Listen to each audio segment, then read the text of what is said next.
अहम खबर है, नायब वज़ीर-ए-आज़म इसहाक डार 3 रोज़ा दौरे पर चीन के लिए रवाना हुए हैं। अहम इलाकाई पेशरफ, दो तरफ़ा ताल्लुकात के तमाम पहलुओं पर बातचीत की जाएगी। इससे कबल आपको बताएं कि चीन रवानगी से कबल नायब वज़ीर-ए-आज़म इसहाक डार की जानिब से गुफ्तगू भी की गई है। कहा गया कि चीनी वज़ीर ख़ारजा की दावत पर चीन का दौरा कर रहा हूँ। पहलगाम वाक़े पर भारत ने पाकिस्तान पर झूठे इल्ज़ामात लगाए हैं। भारत का बेबुनियाद इल्ज़ामात का खेल बेनकाब हो चुका है। दुनिया जान चुकी है कि पाकिस्तान पर लगाए गए तमाम इल्ज़ामात गलत थे। बात कर लेते हैं सलमान अवान, नुमाइंदा खुसूसी में ज्वाइन कर रहे हैं।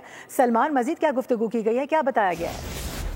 जी बिल्कुल, 3 रोज़ा दौरा है नायब वज़ीर-ए-आज़म इसहाक डार का चीन का, और बहुत इंपॉर्टेंट दौरा है। दफ्तर ख़ारजा की जानिब से भी बताया गया कि इसमें उनकी आला तरीन चीनी क़यादत के साथ, जिसके अंदर वज़ीर ख़ारजा वांग जी भी शामिल हैं, इसके अलावा चाइना की जो कम्युनिस्ट पार्टी है, हुक्मरान जमात है, उसकी अहम तरीन शख्सियात के साथ भी मुलाकातें होंगी, मुज़ाकरात होंगे, जिसमें दो तरफ़ा ताल्लुकात के तमाम पहलुओं बशमूल इस वक्त जो पाकिस्तान और इंडिया के दरमियान कशीदगी के बाद की सूरत हाल है उसके ऊपर भी तबादला ख्याल होगा। और खुद नायब वज़ीर-ए-आज़म ने रवानगी से पहले गुफ्तगू करते हुए कहा है कि इस वक्त भारत का बेबुनियाद इल्जामात का खेल बेनकाब हो चुका है और पाकिस्तान के ऊपर लगाए गए तमाम इल्जामात गलत साबित हुए हैं, और उनके इस दौरे से चीन के साथ पाकिस्तान के मिसाली ताल्लुकात मजीद मजबूत होंगे। तो तवक्को की जा रही है कि इस वक्त जो रीसेंट सिचुएशन है वो डिस्कस करेंगे नायब वज़ीर-ए-आज़म चीनी क़यादत के साथ। और इस बहरान के अंदर जिस तरह से चीन ने खुलकर पाकिस्तान का साथ दिया, सिफारती ज़राए का कहना है कि नायब वज़ीर-ए-आज़म इस हवाले से चीनी क़यादत के साथ इजहार तशक्कुर भी करेंगे। सही, ठीक है सलमान, आपका बहुत शुक्रिया।